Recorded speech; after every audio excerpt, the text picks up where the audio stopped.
Okay, so as my previous videos, I've been trying to use some, create some mounts for my GoPro camera that don't wobble around. And so far, this combination of Manfrotto products is the most successful that I've come across. Unfortunately, even though this is quite stiff, bouncing around on the back of my trike is enough to bend it, and it doesn't stay in position, which is really quite frustrating. But having said that,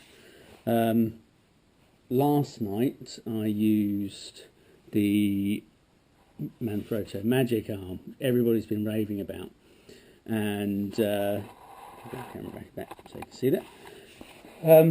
And you know, this thing is absolutely solid. Nothing's going to move that. But I think I found, you know, just a flaw in the design. Let me go back to this one for a moment, the bendy arm. Okay, so this is the Manfrotto super clamp. Pretty prevalent everywhere. Everyone seems to know about this. And this is how it fits together.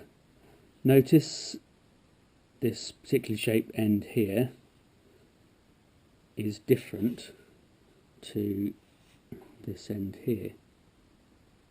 Okay, so common sense dictates that this shaped hole,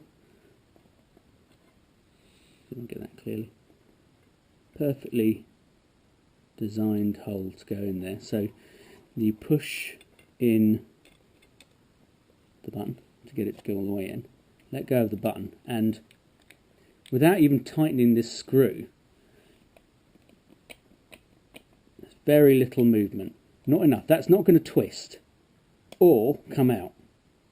Fundamental in this. Okay, so then to stop it rattling around, you can obviously just tighten the screw and everything's hunky-dory. So let's pull that one back out and show you the other end. So this is the camera mount. Nice little bit of aluminium. And so what does this bit do? Nice and cleanly slots over the end. Now to me that looks, you know, it's pretty much made to measure. That's pretty much flush. You can tighten the screw and that's pretty secure. I also like this because if I want to change the rotate the camera, I can just undo it and spin it round. Obviously not at this angle, but I can spin it around and position and do the screw back up and everything is secure again. Great, hunky-dory. Right, let's move on to the Magic Arm. And this is where the problems start to arise. Take that out. Okay, so here's the Magic Arm. At first glance, notice, like I didn't, the fact that the ends are different.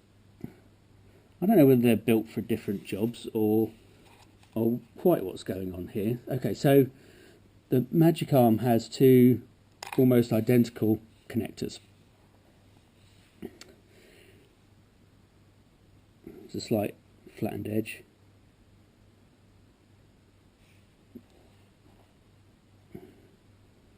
Slight flattened edge again. Okay, so yeah, no problem. But so you would have thought that either end is compatible for the products, but what's this about?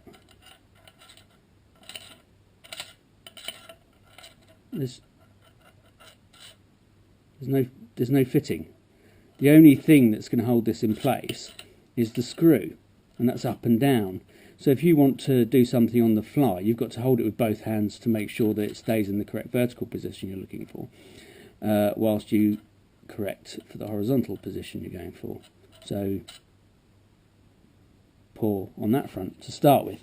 And then, as I was found when I was riding along, the second, what I consider pretty major failure, is the connector between the Magic Arm and the super clamp.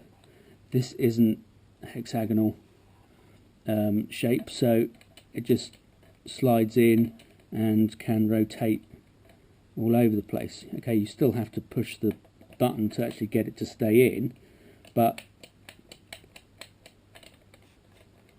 you've got all this movement. So again, the only thing holding this magic arm in place, and it's heavy, is this screw. So I found that whilst I was riding around, tighten this screw as much as I possibly could,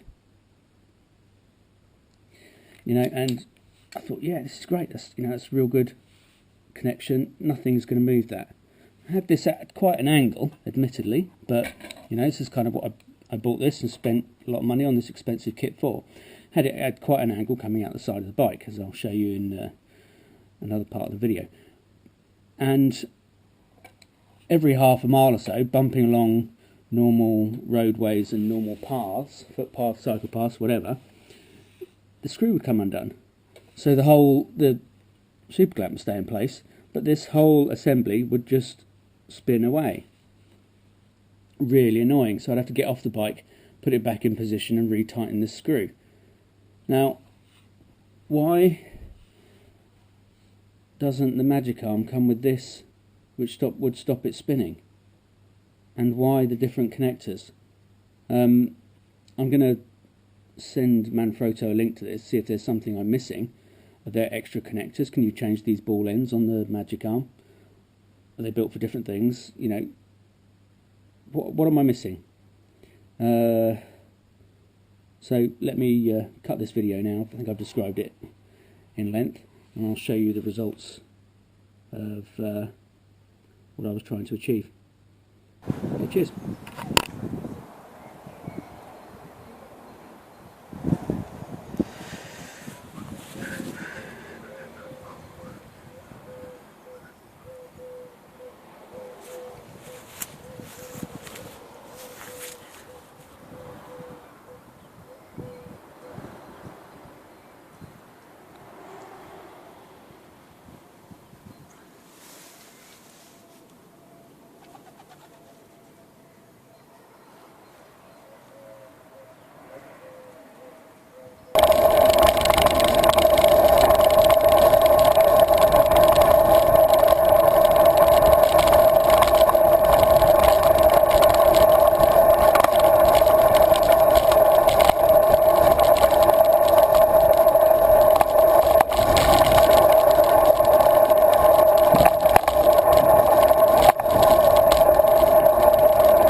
That's kind of done.